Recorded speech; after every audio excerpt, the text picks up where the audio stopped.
Bonjour chers amis, bonjour tout le monde. Alors, comme je vous l'ai annoncé sur une courte vidéo, j'ai déjà commencé par mettre une vidéo de ce style. Je vais commencer, en tout cas j'espère, je vais faire un essai de 3-4 vidéos sur des histoires, des blagues, qu'il faut prendre au deuxième degré, il ne faut pas non plus tout prendre à la lettre, mais des messages sous-jacents seront placés quand même. Alors je commence. D'abord, abonnez-vous. Partagez, likez, mettez un pouce et activez la clochette si vous souhaitez, si vous voulez montrer à YouTube que vous vous intéressez à cette chaîne et que les vidéos vous plaisent. En tout cas, il y en a d'autres, hein. Vous pouvez toujours, il y a un choix infini. Alors, j'annonce une nouvelle, je commence, hein. J'annonce une nouvelle, cher monsieur, une nouvelle selon laquelle le gouvernement demande des dons aux Français. Alors c'est en France que ça se passe. Ah bon, et c'est quoi? Ben voilà, le gouvernement demande, notamment le ministre du budget, dont je citerai pas le nom, c'est pas utile, hein, c'est pas la peine, mais vous savez de qui il s'agit. Il demande des dons aux Français pour pouvoir, en tout cas, amoindrir, éponger un peu la dette. Vous savez qu'on a eu, en plus des 300 milliards 80 de dettes, on a 400 millions, je crois, ou 40 milliards, je ne sais pas, qui se sont ajoutés tout récemment. Alors écoutez, il faut réduire la dette. Vous comprenez? Mais pourquoi, monsieur? Ben parce que c'est comme ça. Écoutez, il faut être de bonne aloi, il faut être bienveillant, il faut être solidaire de notre pays, voyons. Il faut avoir de l'empathie envers nos pauvres dirigeants. Ouais, mais monsieur, mais attendez, vous vous rendez compte, les bons gueuletons qui se font, les bons repas, les voitures, les vols en hélicoptère, en jet privé. Ah mais monsieur, écoutez, ça fait partie du, comment ça s'appelle, du train de vie d'un élu, qu'il soit sénateur, député, ce que vous voulez, ou même maire peut-être, si encore le maire est un maire d'une grande ville. Mais ça c'est normal, monsieur, c'est normal. Ils ont un train de vie, il faut qu'ils mangent parce que, bon, ils prennent du ventre, c'est vrai qu'ils grossissent, mais enfin, que voulez-vous, ils travaillent de nuit parfois, vous savez, ils vont voter la nuit. Ah, parfois certains dorment, oui, vous avez raison, monsieur, oui, parfois ils dorment sur les bancs, et d'ailleurs ils sont généralement peu nombreux. La nuit, généralement, ils sont très peu, les bancs sont souvent vides, les bancs de l'Assemblée ou du Sénat. Ah oui, mais monsieur, quand même, écoutez, il y a un train de vie à mener, écoutez, c'est des gens qui sont élus, c'est des gens publics, hommes et femmes, hein. C'est des gens publics, ils risquent leur vie à tout instant. Vous savez, quelqu'un de malveillant pourrait attenter à leur vie, donc ils ont besoin de voitures de fonction, ils ont besoin d'une garde rapprochée, ils ont besoin de cartes de CRS. Et nous, alors, monsieur, nous, on n'a pas droit, nous? Mais non, mais attendez, qui vous êtes, vous, monsieur? Vous êtes un homme lambda qui allait travailler chaque jour, chaque semaine, et encore, soyez heureux d'avoir du travail. Ah, mais vous savez, monsieur, moi, je n'arrive pas à joindre... je ne joins pas les bouts le 25 du mois. Ah bon? Vous travaillez et vous n'arrivez pas à manger quotidiennement chaque mois. Oh ben ça alors. Ben écoutez, vous savez, oui, vous allez me dire quoi là? Ah ben ce que je vais vous dire, c'est que je trouve pas normal que eux se mangent bien, des bons plats généralement, alors que nous, on est obligé d'acheter souvent avec ma femme, mes enfants, on est obligé de manger 1 ou 2 viandes par semaine. Alors le dimanche, bien sûr.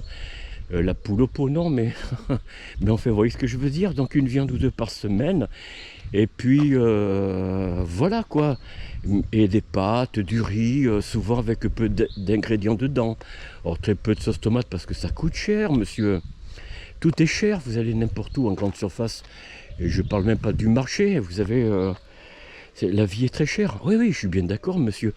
Mais vous savez quoi? Non.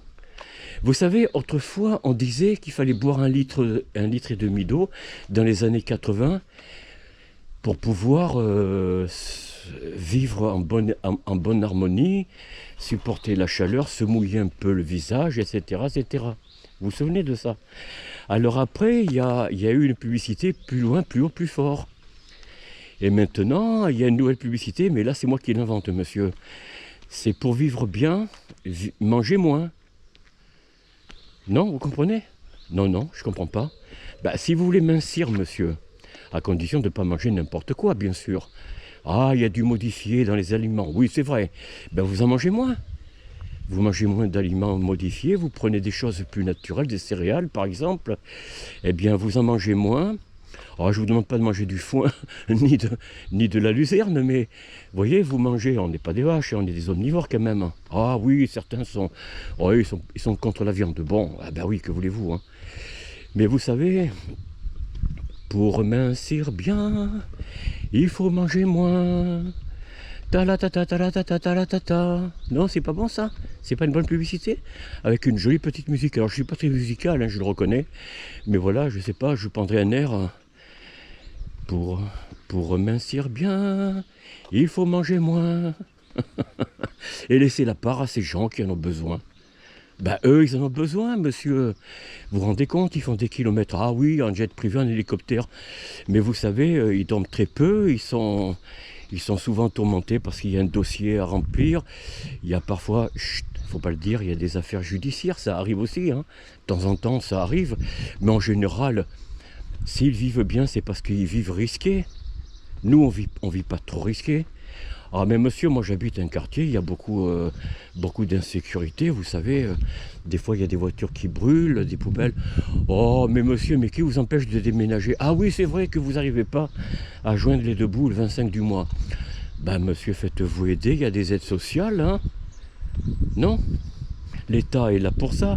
Mais alors revenons sur la solidarité que les gens peuvent apporter à l'État, donc à Bercy, hein, au ministère des Finances, donc ce seraient les bienvenus. D'ailleurs, j'ai appris, je ne sais pas si c'est vrai, c'est à vérifier bien sûr, il y a quelqu'un, je dirais pas si c'est un homme ou une femme, hein, il y a quelqu'un du troisième âge, donc un papy boomer ou mamie boomeuse, je ne sais pas, qui a apporté 48 euros.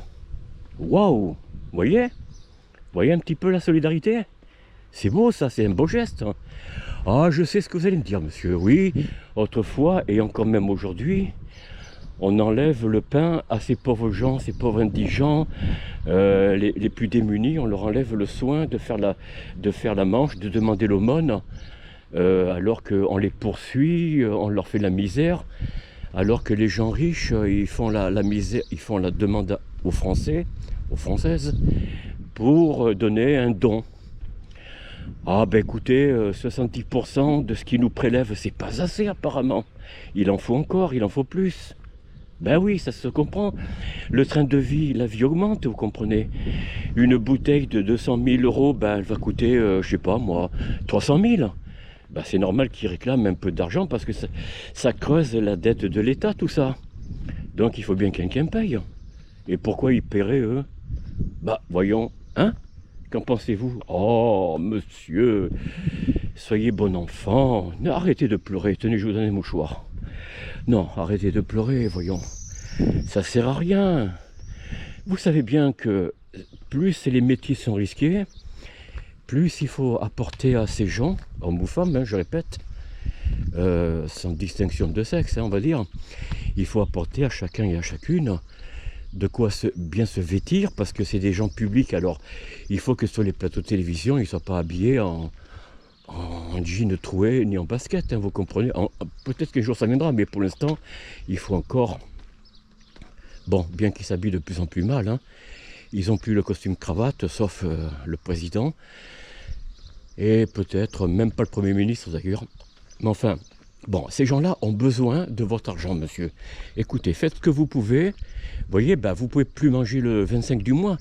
Bah, écoutez, vous réduisez encore un peu votre quotient, votre quotidien, on va dire, hein, les besoins quotidiens. Peut-être pas pour les enfants, non, mais pour vous et madame. Et vous donnez un petit don à l'État, même 5 euros, 10 euros, ça suffirait, vous voyez. Si tout le monde donne 10 euros à l'État, mais vous vous rendez compte, ils auraient déjà plus de 60 millions, je crois, ou 6 millions, je ne sais pas. Enfin voilà, ils auraient une somme assez significative. Faites un don, parce que voyons, on vous le demande. Alors bien sûr, comme ils dépensent de plus en plus, parce que la vie dont eux-mêmes sont les promoteurs de l'augmentation tout azimut par les taxes par les taxes sournoises, enfin sournoises souterraines ou autres, ils demandent toujours un peu plus. Ben, c'est à nous de faire des efforts. C'est à nous d'apporter à ces gens le complément de ce qui leur manque pour bien manger, pour bien boire. Alors pas du vin à 3 euros, hein, évidemment, vous avez compris. Hein. Ah non, non, non, il faut des bonnes bouteilles quand même. Oh, attendez, il faut des bons vins, Bourgogne, Château, enfin je sais pas, je vais pas dire de marque, mais voilà, il faut des bonnes boissons. Hein. De l'eau Perrier, non, c'est... Oh, oui, Badois peut-être, oui. Enfin voilà, non mais monsieur, c'est la belle vie pour tout le monde. Si vous donnez, votre cœur va être joyeux parce que vous aurez fait un bien inestimable au gouvernement, à l'État qui vous le demande. Et ainsi, vous aurez fait un geste heureux qui sera marqué dans l'histoire. Ah, il n'y aura pas votre nom, non, ça c'est clair, il n'y aura pas votre nom. Bien sûr, ils ne vont pas retenir votre nom, ça, non, ils n'ont pas le temps de prendre toutes ces mesures. Mais ils diront, tiens, il y a des Français, ils ont encore de l'argent, eh ben on va les taxer encore, hein, puisqu'ils font des dons, on va les taxer. S'ils font des dons, c'est qu'ils ont de l'argent, c'est qu'ils ont encore des placements. Voilà. Vous savez, ça me rappelle quand l'État, le ministère de l'Intérieur d'ailleurs, je ne dirais pas le ministre de l'époque, hein, il demandait à tous les Français qui possédaient des armes, alors il s'adressait surtout, en général, là c'est du troisième âge, hein, évidemment, il demandait...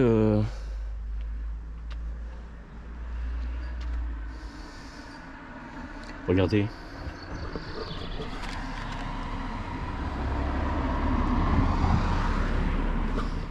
Je vous ai montré une petite affiche, c'est marrant. Le féminisme, vous voyez, l'anti, comment on appelle ça, bon bref. Alors écoutez, non mais faites des dons, hein. Bon après, il y a les féministes qui réclament plus, alors j'en viens au féminisme maintenant, ils réclament un peu plus de droits, un peu plus d'avantages. Bon écoutez, elles ont raison, non? Mais seulement, je dis ceci, moi, je sais pas, le jour qu'elles pourront soulever les mêmes poids que les hommes, ben on pourra considérer qu'elles sont nos égales. Mais pour l'instant, voilà. Qu'est-ce que vous en pensez? Non? C'est pas une bonne chose, ça? Enfin, en tout cas, notre pays va bien. Hein, nous sommes à la veille d'une surveillance financière internationale, c'est-à-dire de ces agences de notation, dont si on était un pays du Nord, je vais dire l'Islande, qui ont mis leurs banquiers en prison parce que bon, la dette ils l'ont effacée, hein, la couronne, le gouvernement islandais, ils ont effacé la dette d'un simple coup de stylo, parce que la dette n'existe pas. La dette, elle est déjà émise dès le départ quand vous avez entre vos mains des billets. Ce sont des dettes. Voilà, faut le savoir. Hein. Quand vous avez de l'argent en poche, je sais pas, 5, 10 euros, 20 euros, c'est de la dette. Le billet, c'est de la dette. À pas confondre avec d'autres métaux plus précieux, l'or, l'argent, les pierres précieuses. Là, c'est de l'investissement. C'est pas la même chose. Il faut pas tout mélanger, vous voyez. Alors où je veux en arriver, moi? Ah, je sais plus. Ah, mais oui. Alors la solidarité avec les uns les autres. Alors vous voyez, on n'est pas capable de vivre solidaire entre nous, mais il faut aider le gouvernement à être solidaire de l'État. Bon, ben ma foi, vous comprenez quelque chose, vous, monsieur? Non. Mais pourquoi vous répondez pas? Je réponds pour vous, là, pourquoi? Ah, monsieur, vous m'ennuyez avec vos histoires, là. Vous comprenez, ça me saoule, cette histoire-là. Vous me dites, moi qui n'arrive pas à joindre le 25 du mois avec ma femme et mes enfants, vous avez combien d'enfants? Bah écoutez, vous n'avez pas de la famille à côté je sais pas moi, des frères, des sœurs qui vivent un peu plus aisément que vous, ben vous leur confiez les enfants. De temps en temps, ils mangeront un peu plus quand ils iront chez eux. Et de ce côté-là, vous ferez-vous des économies et vous donnerez une petite partie à l'État. Comme je vous l'ai dit, 5, 10, 15 euros, 20 euros, ce que vous pouvez, vous voyez. Plus vous apporterez, plus l'État sera content de vous. Non, mais tout ça, c'est rigolo, hein. Non, c'est pas rigolo, chers amis. Vous qui m'écoutez, là, c'est pas rigolo, ça. Moi, je trouve ça drôle, je trouve ça marrant. On ne nous ponctionne pas assez. Il faut encore être solidaire de gens qui demain vont encore vous soustraire par voie d'impôts, taxes, augmentation des prix, là comme l'EDF au mois d'août qui risque d'augmenter encore. Donc voyez-vous, chers amis, ne vous laissez pas faire. Réagissez, soyez solidaires, soyez charitables, donnez, donnez, donnez, donnez. Donnez, donnez, donnez. Ça vous rappelle rien cette chanson? Eh bien voilà, nous y sommes.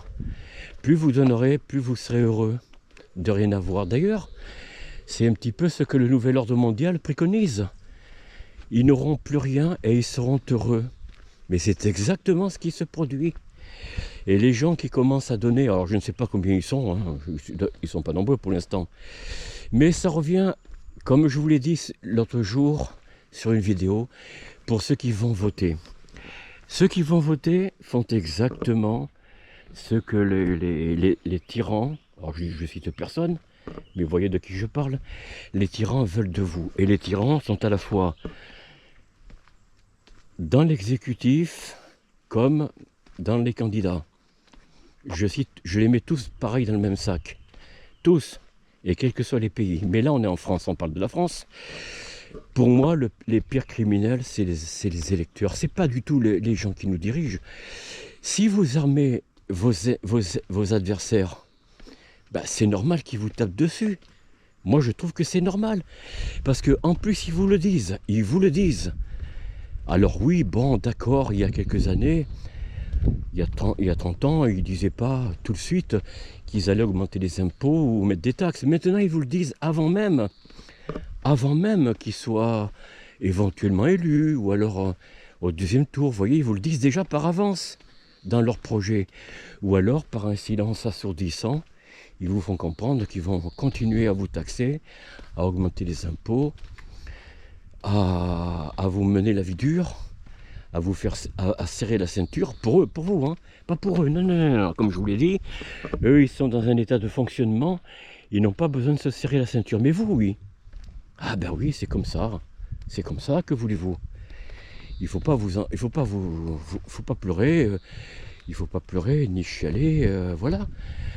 Si déjà vous allez voter, vous armez déjà vos adversaires, vous leur donnez le bâton dont ils vont vous frapper avec. Vous comprenez? Et quel que soit le candidat ou la candidate, hein, c'est pas du tout une question d'homme ou femme. En politique, chers amis, ils sont pas là pour nous faire du bien. Absolument pas. Ça, c'est une erreur de croire ça. Vous voyez? Alors, oui, vous allez me dire, mais enfin, Raymond, au temps des rois, n'y avait-il pas des princes qui profitaient du peuple? Mais bien sûr que si. Qui a dit le contraire? Mais dans l'ensemble du régime sur près de 1000 ans ou un peu plus de 1000 ans, il y a quand même eu de grandes choses qui sont sorties de terre et qui fleurissent encore de nos jours dans notre pays, non? Alors vous préférez peut-être ce régime depuis 1789 qui au fil du temps brade tous nos biens, les réduisent en cendres, les démolissent, les détruisent et font pousser des cubes abominables sortant du sol ou des cages à poules pour faire habiter des gens de petites conditions par exemple. Ah, évidemment pas eux, hein. Eux ils se prennent les bâtiments de l'ancien régime quand il en existe encore, ils les occupent, hein. Mais vous non, vous c'est des maisons nouvellement construites, enfin des maisons, qu'est-ce que je raconte, des immeubles d'un état précaire, on va dire approximatif, hein. Ah ben maintenant, si vous avez une maison, ben tant mieux pour vous, hein. Mais vous ne serez jamais propriétaire réellement, chers amis. Parce que tout ça, l'État met la main dessus. Et bien sûr, le terrain vous appartient qu'en surface ou à partir d'une certaine profondeur. Mais en dessous des sols, ça ne vous appartient pas. Ça s'appelle le POS ou le P, je ne sais pas quoi, l'occupation des sols, vous voyez. Chaque année, les mairies, les municipalités refont ce qu'ils appellent le POS, le POS, hein, le plan d'occupation des sols. Ils refont une étude, une réévaluation, et au fur et à mesure, on vous restreint le peu de liberté qui vous reste. Mes chers amis, ne soyez pas surpris, ça fait partie de la vie tout ça. Alors qu'est-ce que je peux dire pour terminer? Pour terminer, je dirais, chers amis, vivez bien, soyez heureux de ce que vous faites comme geste pour l'État, parce que l'État a besoin de vous. Tiens, ça vous rappelle rien ça? Ça vous rappelle rien? Ce message par certains pays qui ont été faits dans les années passées, au siècle dernier notamment, dans le XXe siècle. Rejoignez l'équipe, rejoignez les soldats, alors, je ne dirais pas de quel pays, mais bon, rejoignez l'équipe de l'armée, et faites partie des élites qui demain vont se faire tuer, massacrer, mais bon, c'est pour votre bien, hein, c'est pas grave, c'est pour votre bien. Voilà, tout ce qui se passe dans notre pays bien-aimé, la France, mais c'est pareil ailleurs, hein, je pense que tout dirigeant n'a d'abord qu'un intérêt, c'est le leur et leur entourage, et puis voilà quoi. Et faire plaisir à leur prébande, enfin à leur comment dire, à leur entourage immédiat, hein, autour d'un gouvernement, d'un État. Voilà, chers amis, je vais vous laisser là, je ne vous abandonne pas, mais on se dit à très bientôt. Gardez le sourire, c'est important, voyons. Le sourire est important. Vous savez, la vie est belle. Je le dis souvent, la vie est belle. Les gens ne le savent pas. Ils vivent au quotidien comme si le ciel allait leur tomber sur la tête, comme disait une légende des Gaulois. Le ciel va leur tomber sur la tête. Mais non, le ciel n'est pas encore tombé sur la tête. Et ça n'arrivera pas. Alors le ciel, c'est sous forme d'orage, de grêle, de tornade, que sais-je, mais bon. Mais tout va bien dans notre pays, monsieur. Moi aussi, je suis comme vous, on me fait les poches. Qu'est-ce que vous croyez? Vous croyez que moi, je ne subis pas les mêmes choses? Mais vous savez, en droit juridique, celui qui ne sait rien n'a point de droit. Vous avez bien compris? Celui qui ne sait pas n'a point de droit. Ça dit bien ce que ça veut dire. Je vérifie mes paroles, mes propos. Ça veut dire que si vous connaissez vos droits, ceux d'en face, ils vont se méfier.